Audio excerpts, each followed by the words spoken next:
네, 여러분 안녕하세요. 자, 이제 오늘은 9장 생태체계적 관점에 대해서 공부하도록 하겠습니다. 자, 생태체계적 관점이라고 하는 거는 여러분들이 사회복지를 공부하면서 굉장히 중요하게 다뤄져야 하는 그러한 관점 혹은 이론이라고도 볼 수가 있습니다. 사회복지를 공부하시면서 여러분들 그런 얘기 많이 들었어요. 우리가 환경 속의 인간이라는 관점에서 우리는 클라이언트를 바라봐야 된다라고 하는 얘기를 아마 사회복지를 공부하신 여러분들은 그렇게 생소한 얘기는 아니라고 보여집니다. 자, 인간은 환경을 떠나선 존재하기가 어려워요. 자연환경 혹은 물리적인 환경, 모든 뭐 인간관계 뭐 이런 모든 것들이 인간을 둘러싸고 있는 환경이라고 우리는 이야기를 합니다. 자, 그랬을 때 생태라고 하는 건 환경이에요. 환경. 인간을 둘러싸고 있는 환경. 자, 환경이라고 하는 거는 여러분들 인간을 둘러싸고 있는 환경은 다양한 것들이 있죠. 예를 들면 뭐가 있어요? 가족이 있어요. 학교가 있죠. 친구가 있죠. 아니면 뭐 여러분들 지역사회에 살고 계시니까 지역사회도 여러분들에게는 환경이 될 수 있는 거죠. 아니면 뭐 직장 생활을 하시는 분들은 직장이 될 수도 있고 여러 가지 여러분들을 둘러싸고 있는 환경 체계는 아마도 여러분들의 개개인마다 다르긴 하지만 굉장히 많을 거라고 보여집니다. 자, 우리가 그랬을 때 여러분들을 둘러싸고 있는 그러한 다양한 환경 체계들, 환경 요인들, 그런 것들을 우리가 체계라고 부릅니다. 자, 그렇다면 생태 체계적 관점이라고 하는 거는 여러분들을 둘러싸고 있는 다양한 환경 속에 존재하고 있는 요인들, 그래서 여러분들과 항상 상호작용하고 있는 그런 요인들, 요소들, 이런 것들을 우리가 생태 체계다라고 이야기를 합니다. 그래서 그 요인들을 우리가 뭐라고 하냐고 생태 체계다, 체계다라고 부르는 거예요. 환경 속에 여러분들과 함께 늘 공유하고 존재하고 상호작용을 맺고 있는 모든 것들을 우리가 생태 체계라고 합니다. 자, 그랬을 때 이러한 생태 체계는 여러분들의 발달, 여러분들의 행동, 또는 여러분들이 경험하는 문제 이런 것들에 영향을 줄 수밖에 없어요. 왜? 우리는 생태 환경이라고 하는 거를 떠나선 존재할 수 없기 때문에 그렇습니다. 자, 그런 관점에서 클라이언트, 인간의 행동과 또는 인간의 발달과 인간의 문제를 설명하는 이론 혹은 틀을 우리가 생태 체계적 이론 혹은 생태 체계적 관점이라고 합니다. 자, 생태체계적 관점에서는 이거 우리가 이제 사회복지 실천을 하면서 여러분들이 정말 굉장히 중요하게 다뤄줘야 되는 관점 혹은 이론이라고 할 수 있는데요. 여기서는 좀 중요한 개념들, 또 그 개념들이 약간 어찌 보면은 우리가 흔히 일상생활에서 쓰지 않는 개념들인 것들이 굉장히 많아요. 그래서 그런 개념들에 대한 이해 이런 것들이 이 생태체계적 관점을 공부하시면서는 좀 여러분들이 주의 있게 다뤄줘야 하는 그러한 것들이에요. 그래서 우리가 이제 생태체계적 관점을 공부하시면서 이 관점이 갖고 있는 중요한 이제 개념, 개요가 뭐냐, 그 다음에 이 생태체계적 관점에서 설명하고 있는 다양한 여러 가지 이론적인 개념들이 있어요. 그래서 그러한 개념들을 여러분들이 이해하시고, 그 다음에 여러분들을 둘러싸고 있는 다양한 생태 체계, 우리가 흔히 이제 다른 말로 사회 환경이라고 합니다. 자, 이런 사회 환경들은 어떤 것들이 존재하는지, 그다음에 이런 생태 체계적 관점이 사회복지 실천을 하는 여러분들에게는 어떤 의미가 있는지, 어떻게 활용되고 있는지 실천에서 자, 그러한 측면에서 수업을 하도록 하겠습니다. 요 그림이 생소하지 않으시죠, 여러분? 인간은 환경 속에 존재합니다. 환경을 떠나서 인간은 존재하기 어려워요. 한시라도, 뭐, 1분이라도, 그쵸? 여러분들 주변에 여러분들을 둘러싸고 있는 모든 것들이 환경이거든요. 자, 그랬을 때 인간은 환경 속에 존재합니다. 그래서 인간을 이해할 때는 인간 이 사람의 뭐 심리 내부, 뭐, 물론 심리적인 것도 환경의 영향을 받아서 심리적인 것들이 변화가 이루어지는 거잖아요. 그렇기 때문에 인간을 이해하기 위해서는 이 사람을 둘러싸고 있는 다양한 환경들, 환경 체계들 또는 환경 요소들이라고 얘기했죠. 자, 그런 것들이 무엇인지 또는 그들과의 단순하게 그냥 둘러싸여져만 있다라고 하는 게 아니라 우리는 나를, 즉 한 개인을 둘러싸고 있는 다양한 환경 체계들과 끊임없이 뭐 한다고 얘기하죠? 여기 나와요. 상호작용합니다. 또는 상호 의존적인 관계를 맺고 있습니다. 상호작용을 하고 상호 의존적인 관계를 맺고 있습니다. 그렇기 때문에 우리가 한 인간을 이해하기 위해서는 이 사람을 둘러싸고 있는 다양한 환경 체계 또는 환경 이런 것들이 어떻게 영향을 주는지 또 이 환경들과 한 개인은 어떻게 상호작용을 하고 있는지에 대해서 여러분들이 파악을 하셔야 돼요. 자, 그런 관점이 환경 속에서의 인간을 이해하는 거다라고 우리가 살펴볼 수가 있어요. 그래서 흔히 이렇게도 많이 써요. PIE 혹은 뭐 파이라고도 하긴 하는데요. 그래서 person in environment다라고 하는 관점이 바로 생태 체계적 관점에서 인간을 이해하는 중요한 그런 키워드다라고 볼 수가 있습니다. 자, 그렇기 때문에 여러분들 우리가 한 개인을 이해할 때에는 이 개인이 가지고 있는 한 개인의 독특한 특징만 이 개인에게만 초점을 맞추는 게 아니라 이 개인을 둘러싸고 있는 다양한 환경적인 요인들, 이 환경적인 요인들과의 상호작용이 어떻게 이루어지는지 자, 이런 것들을 중심으로 한 개인을 살펴볼 필요가 있다라고 하는 거예요. 그래서 흔히 우리가 한 개인의 문제가 있다, 한 개인이 어려움을 경험한다, 혹은 뭐 부적응적인 행동을 한다라고 했을 때 그들을 둘러싸고 있는 즉 한 개인을 둘러싸고 있는 다양한 여러 가지 환경 체계 혹은 사회 체계라고도 불러요. 자, 이런 체계들과 상호작용해서 어떠한 문제가 일어나는지, 상호작용이 뭐가 문제인지 자, 이러한 관점에서 개인의 부적응 행동을 바라봐야 된다라고 하는 거예요. 자, 개인이 갖고 있는 어떤 문제는 그래서 환경과의 상호작용에서 뭔가 문제가 발생한 것이다라고 하는 관점. 자, 그래서 상황의 맥락에서 클라이언트를 이해해야 합니다. 상황이라고 하는 거는 뭐 환경이라고 할 수도 있는 거죠. 그래서 클라이언트의 행동에 영향을 미치는 여러 가지 체계들이 있어요. 그 체계들과 한 개인은 어떻게 상호작용하는지를 통해서 여러분들은 개인의 행동, 발달, 변화, 뭐 문제 이런 것들을 이해하셔야 한다는 거죠. 자, 그러한 관점이 바로 생태 체계적 관점이다라고 우리가 간단하게 설명해 볼 수가 있습니다. 자, 그러면 여러분들 이제 생태라고 하는 건 이해했습니다. 아, 환경이구나라고 하는 거예요. 그러면 거기에 항상 따라다니는 단어가 체계라고 하는 단어가 따라다닙니다. 자, 체계라고 하는 거는 환경 속에 여러 가지 우리에게 영향을 미치는 우리와 상호작용하고 있는 여러 가지 요인들이라고 요소들 뭐 이라고도 설명을 해볼 수가 있어요. 자, 여러분들 한 개인은 개인을 둘러싸고 있는 다양한 환경을 떠나서는 존재할 수 없습니다. 그랬을 때 개인에게 영향을 미치고 개인과 상호작용을 하는 요인들, 요소들, 요것들을 우리가 뭐라고 부르냐? 체계라고 부른다라고 하는 거예요.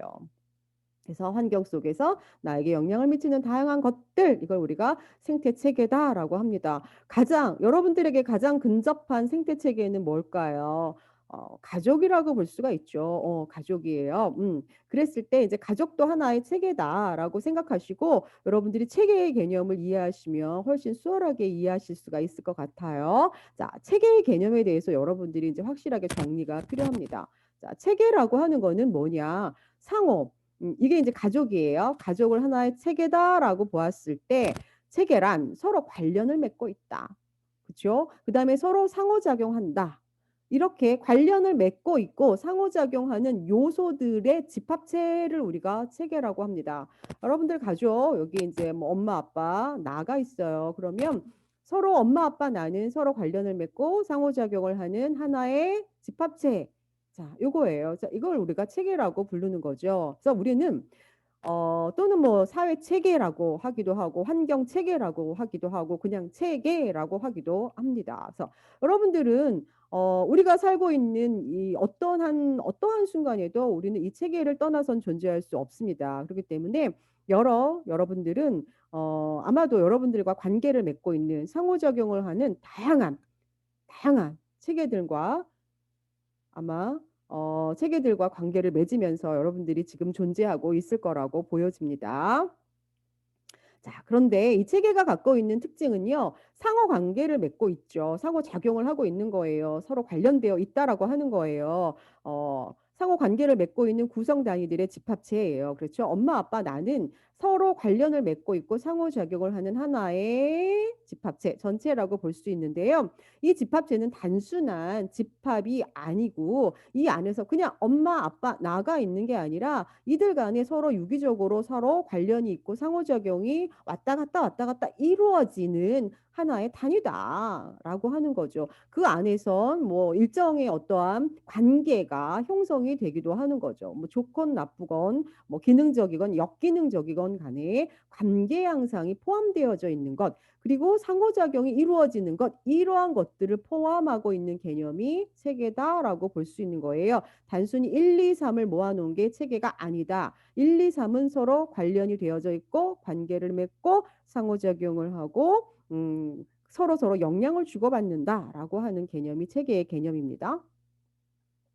좀 더 구체적으로 또 체계가 갖고 있는 그런 특징 혹은 개념에 대해서 살펴보도록 하겠습니다. 자, 앞서서 계속 얘기했어요. 체계는 부분 혹은 체계의 부분 혹은 요소는 서로 관계가 있다. 서로 의존적이다. 이건 여러분들 이해하시겠죠? 자, 가족이라고 하는 커다란 체계가 있습니다. 자, 하나의 개개인의 모인 그냥 단순 집합체가 아닌 서로 의존적이고 상호작용을 맺고 있는 그런 부분들이 모인 전체를 우리가 체계라고 정의할 수 있는 거예요. 그래서 이 전체는 각 부분들의 합 이상이 될 수가 있거나 혹은 합 이상이 안 될 수도 있어요. 그건 무슨 말이냐면 여러분들 이 체계라고 하는 거는 서로 의존적이고 관련이 있는 관계를 맺고 상호작용을 하는 그런 부분들의 전체이거든요. 자, 그렇기 때문에 서로 관련 있고 서로 상호작용을 하기 때문에 1, 2, 3 모아놓은 것 이상의 그런 어떤 영향력을 발휘할 수도 있지만 때론 그 안에서 상호작용이나 상호 의존성이 굉장히 떨어질 때는 오히려 합 이하의 그런 어떤 모습이 될 수도 있다라고 하는 거예요. 그것이 기능이 좋을 때는 합 이상이 될 수도 있지만 그렇지 않을 수도 있다라고 하는 겁니다. 그래서 단순한 그런 더하기의 그런 합이 아니다라고 하는 겁니다.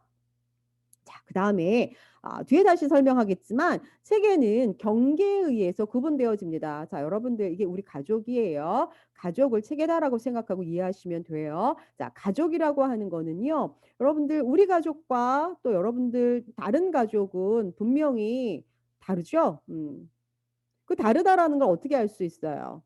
눈에 보이진 않아요. 우리 가족이야라고 하는 그런 어떤 체계가 갖고 있는 이건 우리 하나의 체계다라고 하고 있는 그 테두리는 눈에 보이지 않습니다. 하지만 우리 가족과 다른 가족은 분명히 다르다라고 하는 걸 알 수가 있어요.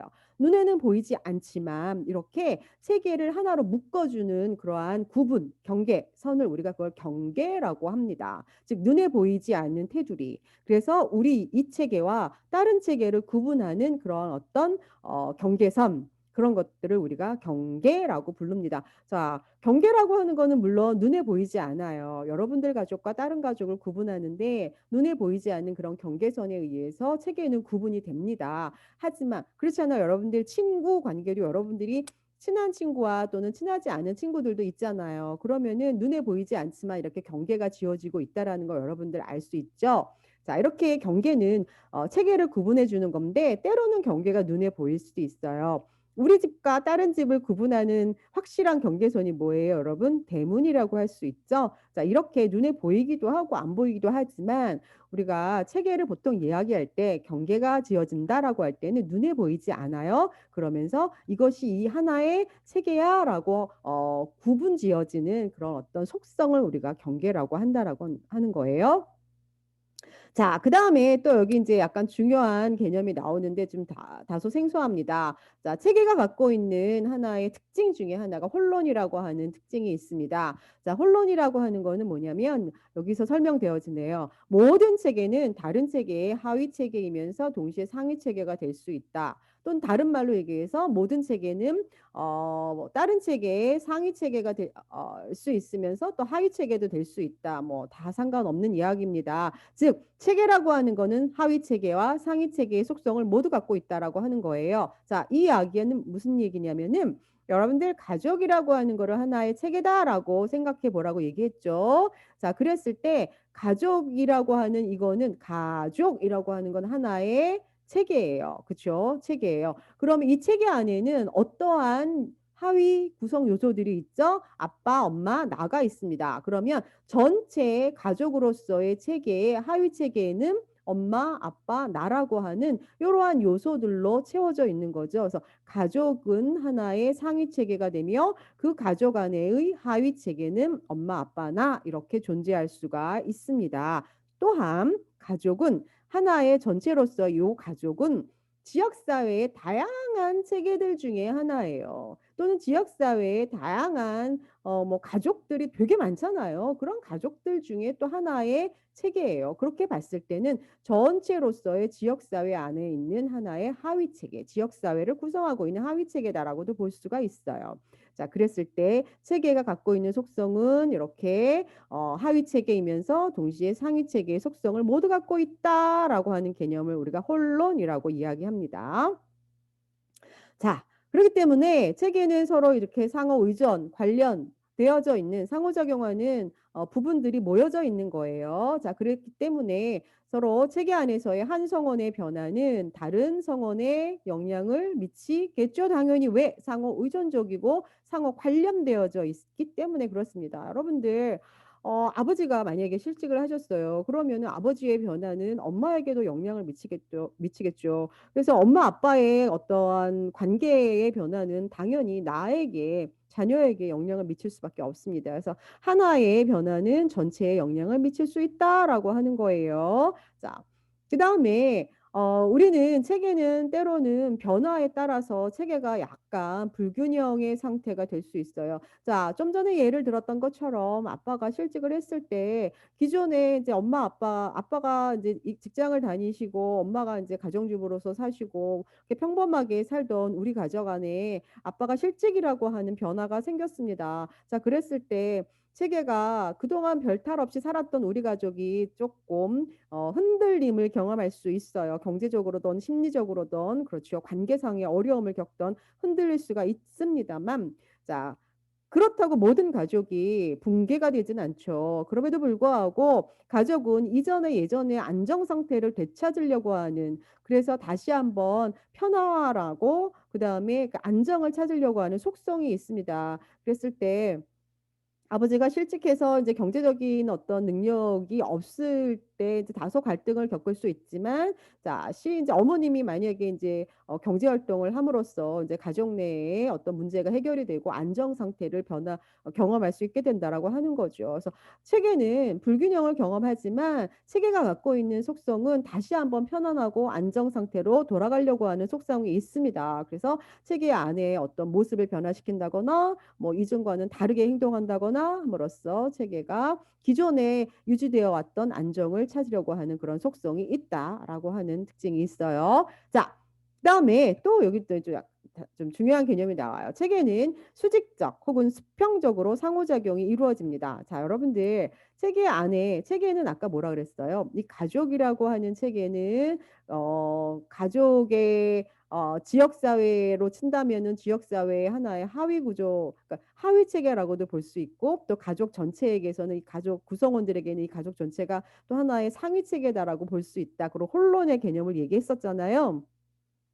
자, 그렇다면 이 가족 안에서 각각의 구성원들 간에 서로 상호작용을 이루어요. 그렇죠? 우리 엄마, 아빠, 나 서로 상호작용하잖아요. 자, 우리가 그랬을 때 체계 안에서 이루어지는 상호작용을 우리가 흔히 수평적 상호작용이라고 합니다. 하지만 우리 가족은 지역사회의 다른 어떤 체계들과 상호작용을 해요. 뭐 내지는 뭐 그런 거잖아요. 뭐 아버지가 직장을 간다거나 내가 학교를 간다거나 뭐 엄마가 어떤 활동에 참여를 한다거나 아니면 우리 가족이 전체에 뭐 어떤 상담을 받으러 간다거나 와 같이 우리가 이 체계 바깥의 다른 체계와도 상호작용을 하죠. 자, 우리가 수직적 상호작용이라고 합니다. 자, 이렇게 체계 안에서도 수평적으로 상호작용을 하지만 체계 바깥의 다른 여러 가지 체계와도 우리는 끊임없이 상호작용을 합니다. 그걸 우리가 수직적 상호작용이라고 이야기를 합니다. 그래서 체계가 갖고 있는 이러한 속성에 대해서도 여러분들 꼭 이거는 굉장히 중요하거든요. 반드시 이해하시기 바랍니다.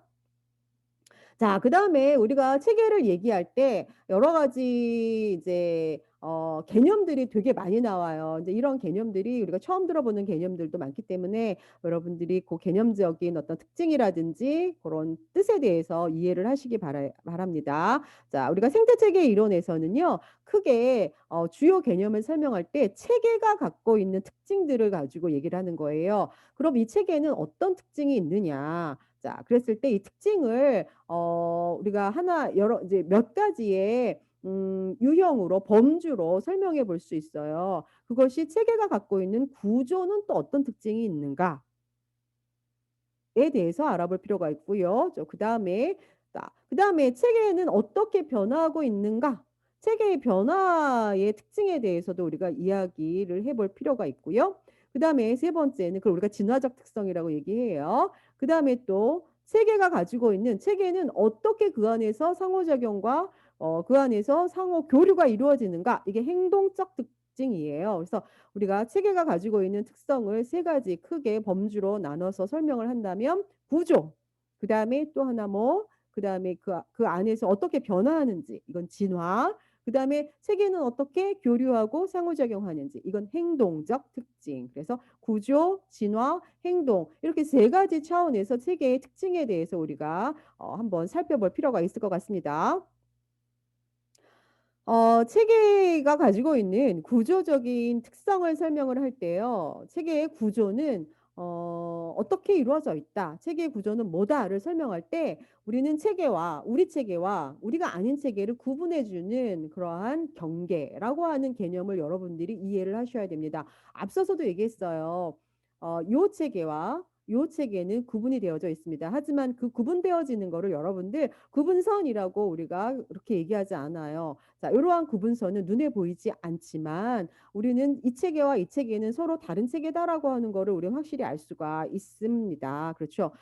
여러분들의 가족과 또 여러분들 친구의 가족은 다르잖아요. 그랬을 때 그 가족이 구분되어지는 걸 여러분들이 선으로 알 수가 없어요. 하지만 그 가족이 서로 다르다라고 하는 건 여러분들 아시죠? 자, 그랬을 때 이것과 저것이 다름을 여러분들이 구분할 수 있는 것, 그걸 우리가 경계라고 합니다. 자, 그래서 이 경계라고 하는 거는 외부 환경으로부터의 지금 내가 가지고 있는 이 체계, 대상 체계를 외부로부터 구분해주는 일종의 테두리라고 볼 수가 있습니다. 그래서 이 테두리라고 하는 거는 전체 체계와 부분 체계, 상위 체계와 하위 체계를 구분하는 거죠. 자, 다시 말해서 우리 가족이 이 전체 지역사회 안에 존재하고 있습니다. 지역사회에는 너무나 많은 환경 체계들이 존재하죠. 그랬을 때 이 전체 지역사회에서 너희 가족이야 라고 하는 이 가족을 특징 짓는 것, 이걸 우리가 경계라고 하는 거예요. 그 다음에 이 가족이라고 하는 요 체계와 이 가족이라고 하는 이 체계는 가족 안에 구성 요소인 하위 체계들이 있죠. 엄마, 아빠, 나라고 하는 하위 체계가 있죠. 자, 그랬을 때 나, 엄마, 아빠는 서로 어때요? 같은 사람이 아니에요. 다른 사람이에요. 하나의 개별적인 하위 체계들이에요. 하지만 그 체계들이 구분이 되어지는 건 아니잖아요. 어떤 선에 의해서 딱딱딱딱. 그랬을 때 이렇게 상위 체계와 하위 체계를 구분하는 것. 서로 다르다라고 하는 거를 그냥 아는 것. 자, 이런 것들이 다 경계에 의해서 구분지어진다라고 하는 거죠, 여러분들.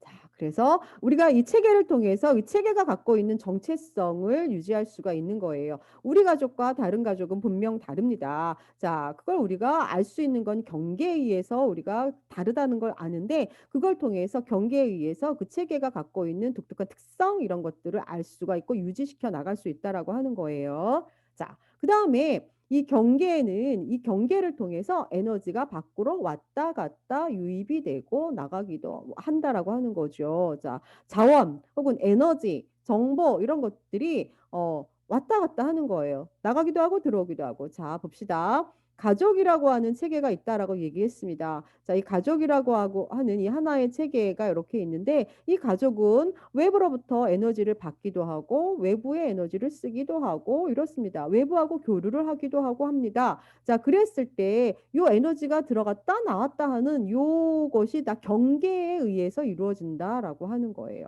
경계를 통해서 이루어진다라는 거죠.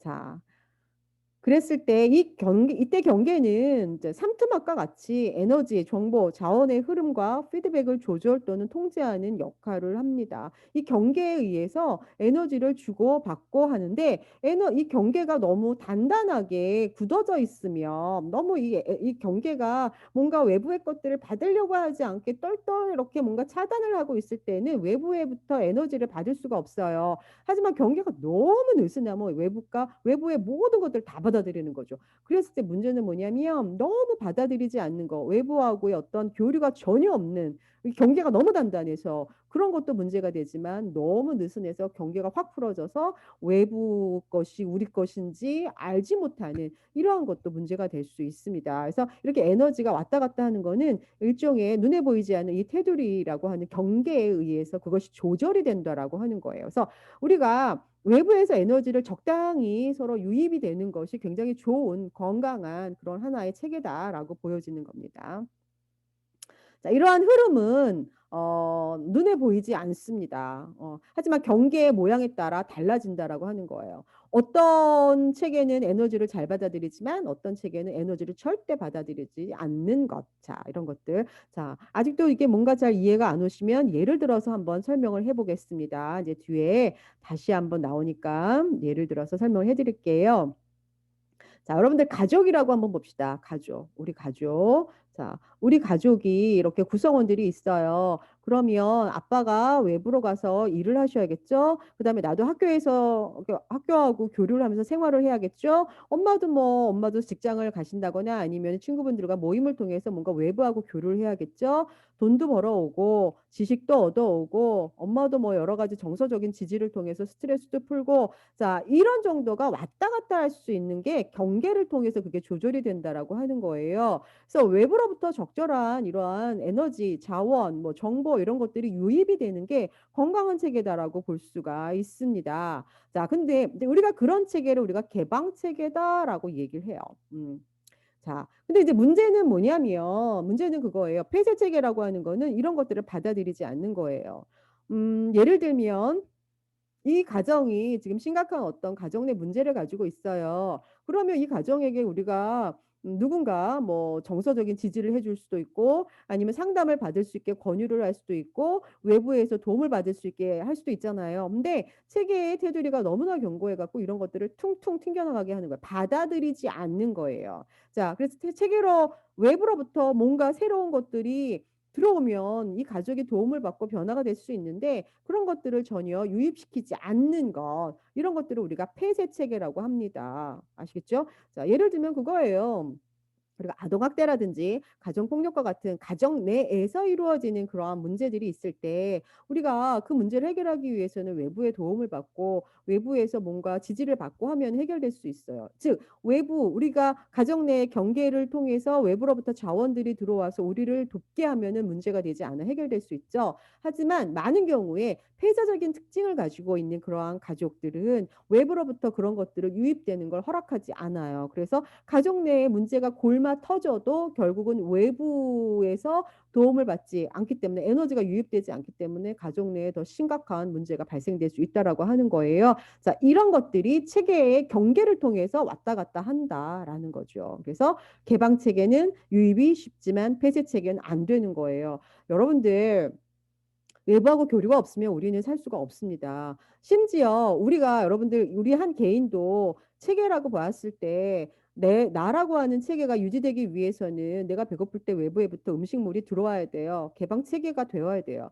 배고픈데 절대 음식물이 들어오지 않으면 굶어 죽어요. 마찬가지예요. 가족도 그와 마찬가지라고 하는 거예요. 자, 그랬을 때 체계에서 에너지의 유입을 받아들이는 이 경계는 자, 투과성이 있어야 돼요. 투과성. 그쵸? 에너지가 들락날락 할 수 있어야 된다는 거. 그 다음에, 유연성이 있어야 된다라고 하는 거예요. 외부의 것들을 받아들일 수 있어야 된다라고 하는 거예요.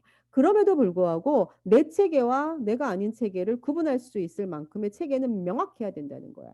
예를 들면 우리 가족 체계가 이래요. 근데 우리 가족이 너무나 개방적이어서 옆집하고 이 가족이 내 가족인지 네 가족이 내 가족인지 알 수 없으면 안 된다는 거예요. 자, 예를 들면 또 이렇게 예를 들 수가 있는 거죠.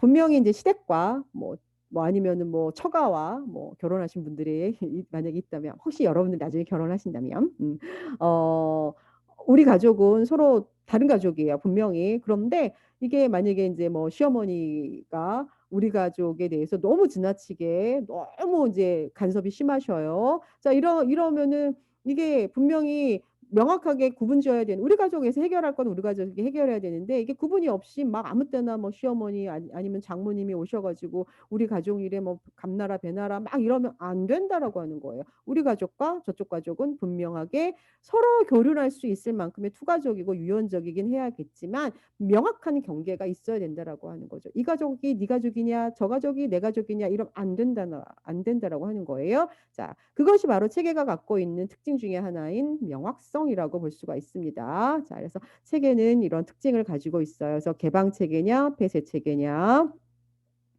자, 그 다음에 우리가 앞서서도 얘기했지만 완전한 개방 체계 건강하지 않습니다. 완전한 폐쇄 체계 큰일 나요. 앞서 얘기했죠. 문제가 있어 골마 터지는데 어떠한 유입이 안 되고 팅팅 튕겨 나가면 이 가족 나중에 큰일 납니다. 자, 그렇죠. 그래서 완전한 개방, 완전한 폐쇄 이거 존재할 수 없어요. 우리는 단순히 그 체계가 얼마나 개방적이냐 또는 얼마나 폐쇄적이냐 이 연속선 안에 있는 거지 완전히 100% 개방, 100% 폐쇄 이거는 존재할 수 없다라고 하는 겁니다. 자, 그래서 중요한 거는 그 체계가 얼마나 개방적이냐 혹은 얼마나 폐쇄적이냐에 따라서 그 가정 내 혹은 그 체계가 건강하냐 건강하지 않느냐를 우리가 확인할 수 있는 거라고 얘기할 수 있어요.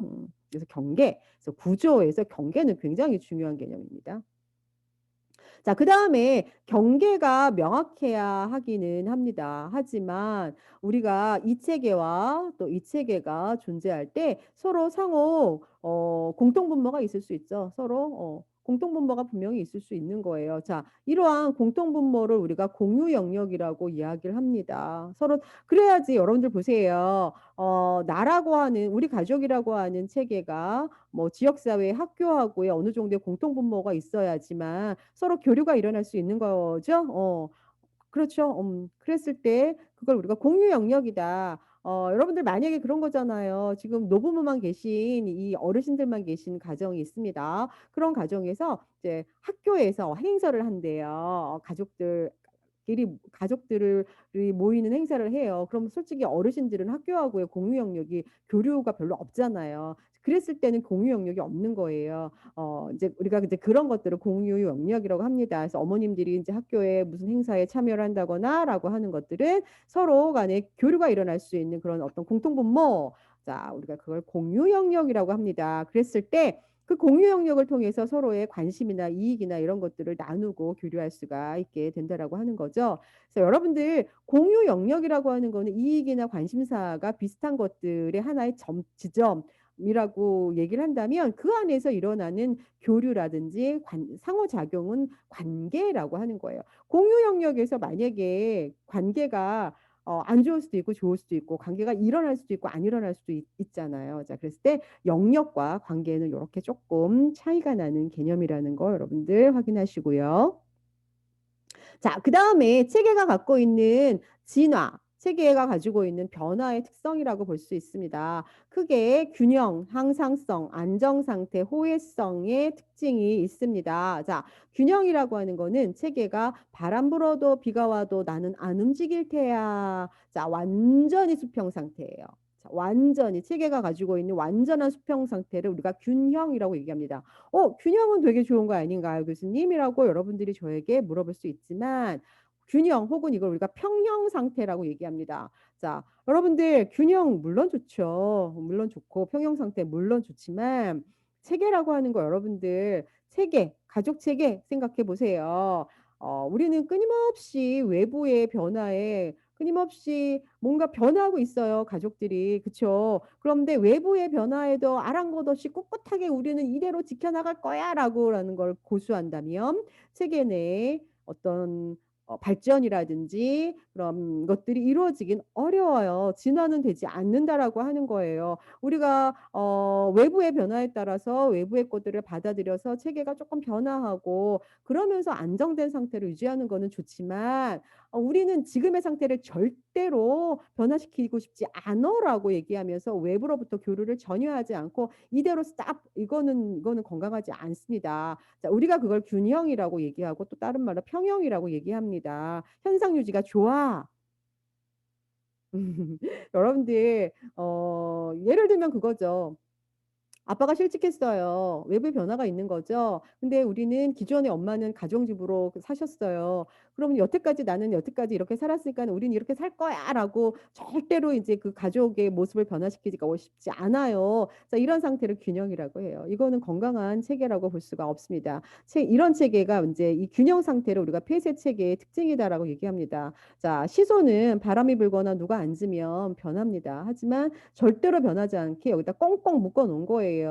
그럼 바람이 불어도 흔들리지 않고 누가 와서 앉아도 시소놀이를 할 수가 없는 거죠. 자, 이런 상태, 이거는 별로 좋지 않은 체계의 모습이다라고 볼 수가 있습니다.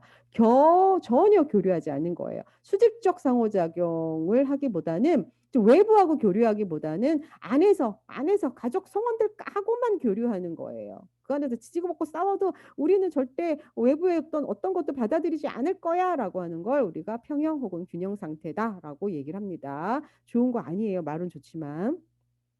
자, 그랬을 때 우리는 적당히 체계가 외부의 어떤 변화에 따라서 우리의 모습을 조금 변화시키면서 그래도 이전의 상태를 유지하려고 노력을 해야 합니다. 자, 그러한 개념을 우리가 항상성이라고 합니다. 자, 여러분들 여기 제가 오토바이를 갖다가 놨어요. 이거는 왜 갖다 놨냐면은 여러분들 오토바이를 물론 저도 안 타봐서 모르겠지만 우리가 비탈길을 가나? 구분길을 갈 때 우리가 오토바이를 꼿꼿하게 타고 가진 않아요. 뭐 비탈길이나 뭐 이런 구분길을 갈 때는 살짝 옆으로 하다가 다시 평평한 길이 오면은 다시 이렇게 반듯하게 타고 이러잖아요.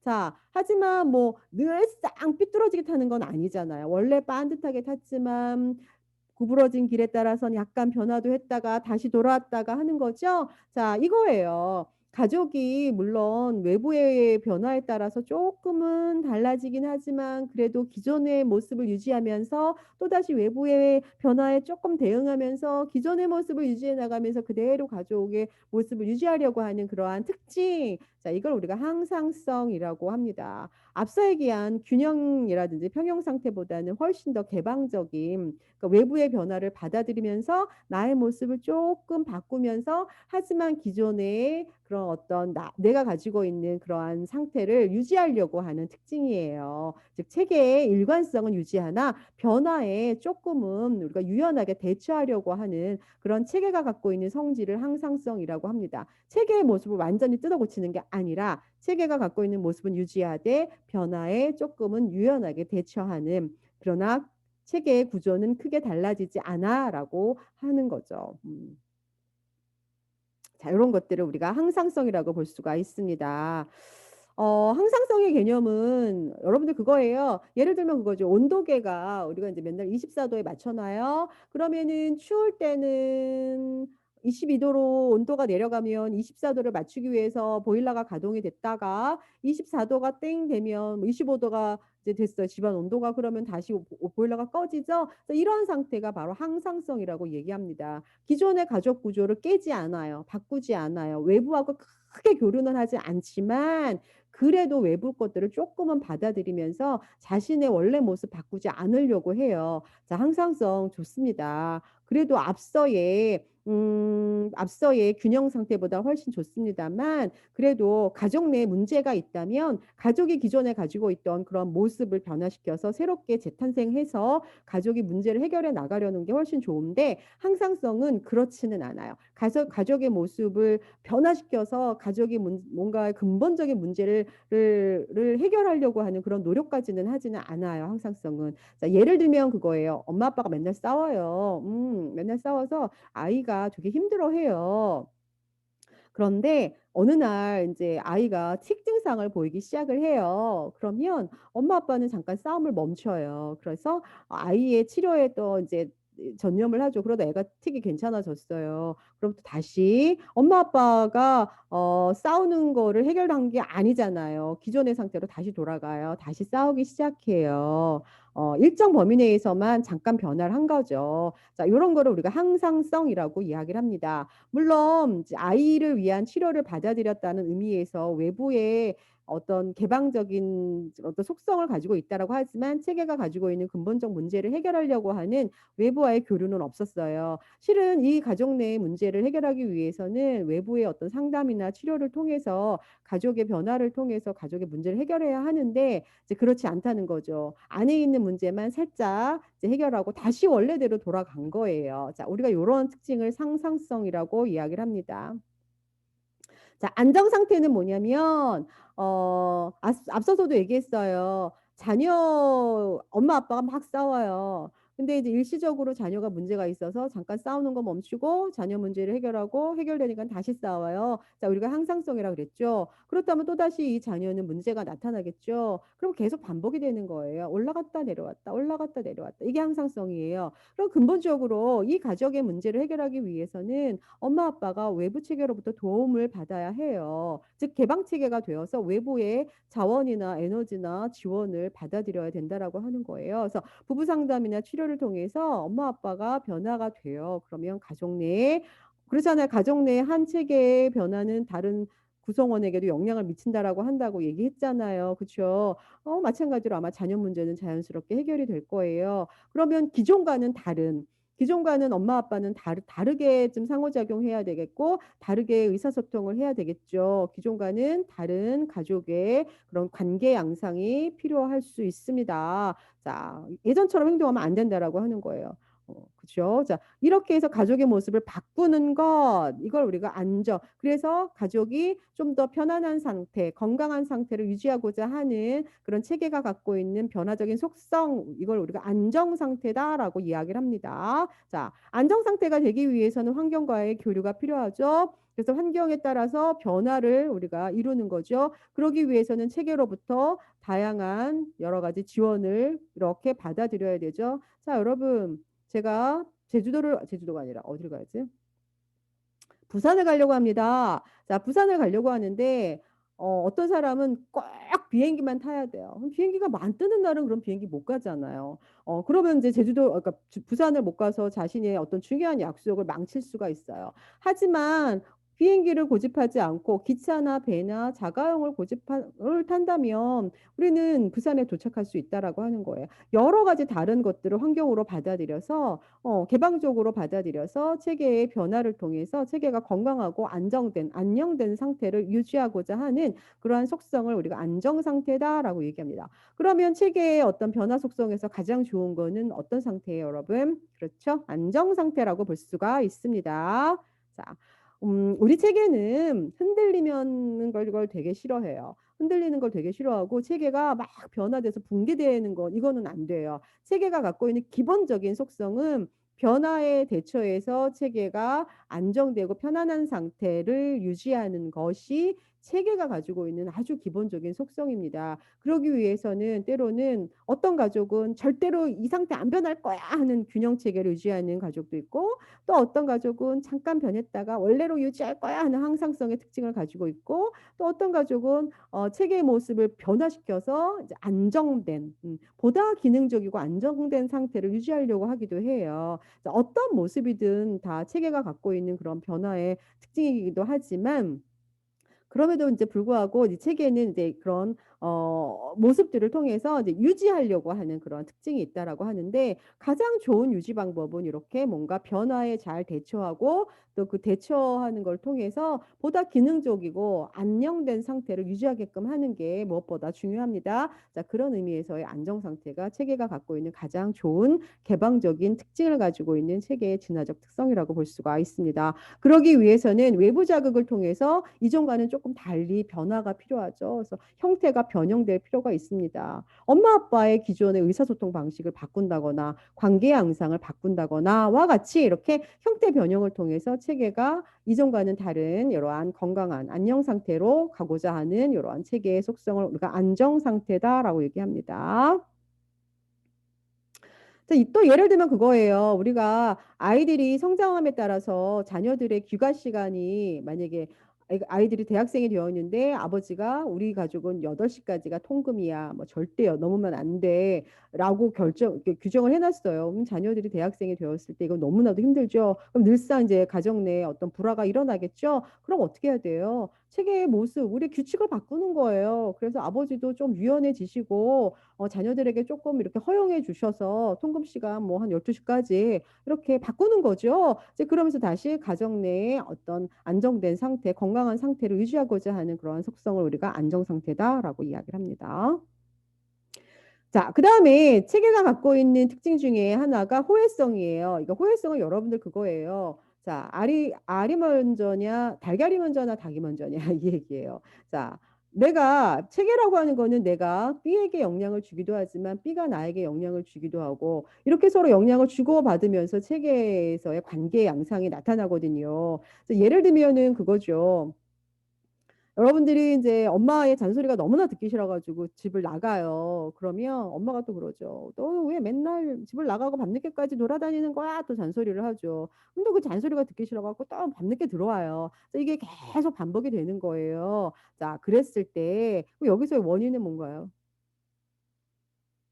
엄마의 잔소리인가요? 딸의 늦은 귀가인가요? 그거 어떤 것도 분명한 원인이 아니라고 하는 거예요. 원인이 될 수 있고 결과도 될 수 있다라고 하는 거죠. 엄마가 잔소리하니까 딸이 늦게 들어오고 또 딸이 늦게 들어오니까 잔소리하고. 자, 이 체계가 갖고 있는 상호 교류, 상호 작용의 속성은 이렇게 단선적으로 A가 원인이기 때문에 B 결과가 나왔어요가 아니라 A가 나와서 B가 되기도 하고 B 때문에 A가 되기도 하는 이런 순환적 인과성의 특징을 갖는다라고 하는 거예요. 자, 이게 바로 호혜성이다라고 하는 개념입니다. 서로 상호작용을 하기 때문에 원인과 결과가 동시에 다 될 수가 있다라고 하는 그런 체계, 즉 쌍방적인 어떤 원인 결과로 이 체계의 관계를 해석하려고 하는 그 개념이 바로 호혜성의 개념입니다.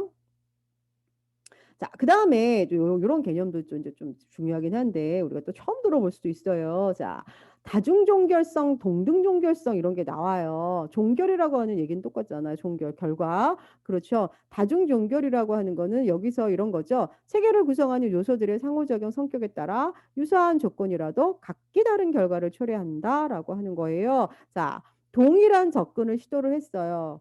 동일한 접근을 했습니다. 그런데 결과가 다르게 나타날 수 있는 거예요. 그렇죠? 우리가 아동학대 아이들의 후유증을 감수하기 위해서 미술 심리치료를 했습니다. 심리치료를 했는데 어떤 아동은 후유증이 감소했지만 어떤 아동은 후유증이 감소하지 않았고 어떤 아동은 오히려 더 이전의 문제가 더 심각하게 드러날 수도 있어요. 자, 우리가 이것을 우리가 다중 종결성이라고 얘기를 합니다. 즉 하나의 접근은 같으나 결과가 다르게 나타나는 그러한 일이 발생될 수도 있어요. 그 다음에 동등 종결성은 그거예요. 다른 접근을 했으나 결과는 동일하게 나타날 수 있다라고 하는 거예요. 우리가 이제 빈곤가정 아동에 대해서 빈곤가정의 문제를 해결하기 위해서 여러 가지 지원을 해줄 수가 있어요. 소득 지원을 해줄 수도 있고, 아니면 뭐 주거수당을 줄 수도 있고, 급식 지원을 해줄 수도 있고, 개인적 후원을 해줄 수도 있어요. 뭐 내지는 뭐 여러 가지 심리사회적 지원을 해줄 수도 있어요. 여러 가지의 지원을 해줬지만 궁극적으로 빈곤가정의 아이들이 자립이 되었다라고 하면은 그러한 결과가 나왔다라고 하면 이걸 우리가 이러한 상태를 동등 종결성이라고 이야기를 합니다. 자, 호혜성 이런 개념, 이 두 가지의 개념 여러분들이 잘 이해하시기 바랍니다. 자, 그 다음에 체계가 가지고 있는 특징 중에 하나 엔트로피와 네겐트로피라고 하는 개념이 있습니다. 자, 이 엔트로피나 네겐트로피는 에너지의 발생, 에너지라고 볼 수가 있어요. 그래서 에너지의 발생력이라고도 얘기를 합니다.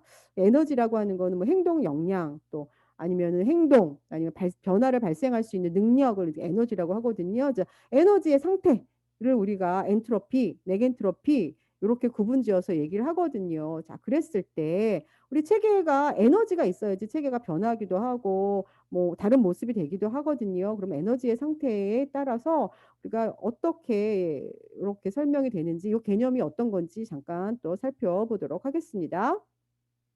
엔트로피라고 하는 거는 쉽게 말하면 이거예요. 상호작용이 서로 체계 내에 없어가지고 상호작용이 없기 때문에 체계 내에 유용한 에너지가 없어지는 상태를 우리가 엔트로피라고 이야기를 합니다. 쉽게 말하면 여러분들 엔트로피는 좋은 걸까요? 나쁜 걸까요? 나쁜 거죠?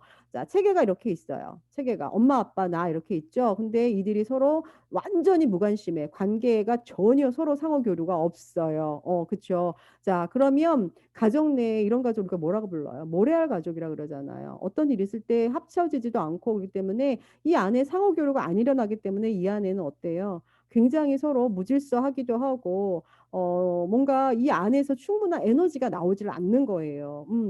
자, 그런 상태를 우리가 엔트로피 상태다라고 이야기를 하거든요.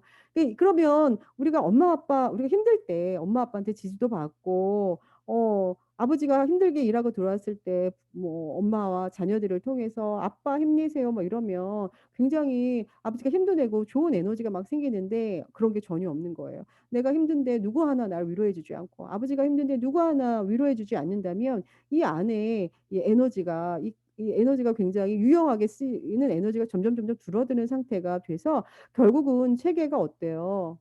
체계가 생존? 무질서한 상태? 뭐 이런 상태가 되는 거예요. 그쵸? 그래서 이 체계에 살고 있는 이 가족들은 굉장히 어때요? 서로 굉장히 힘들고 정서적으로 메말라 있고 가정 내에 늘 긴장은 있지만 해결되진 않고 뭐 이런 상태가 되겠죠. 아니면 엄마 아빠 맨날 싸워요. 그랬을 때 이 체계 내에 어때요? 건강한 에너지가 줄어드는 거죠. 그 상호작용도 감소하게 되겠죠. 이런 상태를 엔트로피라고 이야기를 합니다. 자, 그와 반대로 neg엔트로피는 엔트로피의 반대말이에요. 체계 내에 유용한 에너지, 유용하지 않은 에너지가 감소하는 거예요. 자, 예를 들면 그거죠. 우리가 엄마 아빠가 지금 계속 싸우고 있죠. 엄마 아빠 계속 싸우고 있어요. 그럼 이 안에 유용한 에너지가 감소하는 엔트로피 상태가 되는 거죠. 근데 엄마 아빠가 도저히 안 되겠다. 외부로부터 상담 받았어요. 즉 외부로부터 에너지를 유입받은 거예요. 상담 받은 거는 유입받았어요. 그러면 상담을 받으면 뭔가 좀 달라지겠죠? 체계 이 두 엄마 아빠가 그랬을 때 체계 내에 유용하지 않은 기존의 어떤 긴장, 갈등 이런 게 막 사라지고 있습니다. 서로 관계가 변하면서 자 그러한 상태를 우리가 네겐트로피다라고 얘기를 합니다. 자, 그러면 여러분들 넥 엔트로피 상태는 좋은 거죠. 그러면 엄마 아빠가 기존에 막 불화가 있었던 거를 외부로부터 상담이라고 하는 그러한 자원 혹은 에너지를 이렇게 투입받아 가지고 긴장이 감소하게 한 상태가 되었어요. 자, 우리가 그걸 넥 엔트로피라고 합니다. 그러면 어떤 일이 벌어져요? 서로 관계가 좋아지면서 이 가족 내의 상호작용이 기존과는 달리 서로 긍정적으로 막 이루어지는 거죠. 서로 대화도 많이 하고 또 같이 가족끼리 뭐 여행을 간다거나 뭐 이런 일들이 갑자기 벌어지는 거예요. 새로운 활동을 막 시작을 해요. 자, 이러한 상태를 우리가 시너지라 그래요. 쉽게 말하면 가족 내 구성원들이 상호작용이 증가하면서 유용한 에너지가 증가하고 있습니다. 자, 요런 상태를 시너지라고 합니다. 그래서 시너지가 되기 위해서는 네겐트로피가 돼야 되죠. 즉 외부로부터 뭔가를 유입받아서 체계 내에 그런 유용하지 않은 게 감소가 일단 돼야 되겠죠. 긴장이나 이런 갈등이 감소가 되어야겠죠. 그러고 났더니 체계 내에 유용한 에너지가 막 증가하는 그러한 상태가 되는 것을 시너지라고 합니다. 그럼 넥 엔트로피와 시너지는 모두 개방 체계가 갖고 있는 특징이다라고 여러분들 쉽게 이해하실 수가 있겠죠. 그래서 체계 구성원들 사이의 상호작용이 증가해서 유용한 에너지가 증가한 상태를 시너지라고 하고 개방적인 체계의 특징입니다. 그래서 외부로부터 계속 뭔가를 받기 때문에 에너지 고갈되지 않아요. 계속 가족 내에 체계 내에서 상호작용이 일어나서 또 그 안에서 다시 에너지가 막 뿜뿜 샘솟는 거예요. 그래서 부부 갈등이 있어요. 부부 갈등이 있으면 이 상태 우리가 뭐라 그랬어요? 엔트로피가 되겠죠. 그 다음에 외부의 에너지를 받아서 상담을 받아서 뭔가 유용하지 않은 에너지 감소하는 네겐트로피가 되면서 유용한 에너지가 증가하는 시너지 상태가 되어서 이제 가족들이 뭔가 이렇게 새롭게 하기도 하고 상호작용 유형이 변화시키기도 합니다. 자, 그래서 폐쇄 체계의 특징에서 엔트로피는 폐쇄 체계의 특징이죠. 넥 엔트로피는 개방 체계의 특징이라고 볼 수 있고요. 질서 이거는 개방 체계는 높고 혼란은 폐쇄 체계에서 높고 개방 체계에서는 이제 서로 이제 역할에 대해서도 좀 더 분명해지고 그렇습니다. 그다음에 정보에 대한 필요성은 개방 체계에서 훨씬 더 많이 나타난다라고 볼 수가 있습니다. 자, 이런 식으로 서로 에너지를 교환을 받으면서 체계가 이렇게 변화하고 있는 특징들에 대해서 살펴보았어요. 자, 잠깐 쉬었다가 체계의 행동적 특징 및 나머지 체계의 여러 가지 수준에 대해서 살펴보도록 하겠습니다.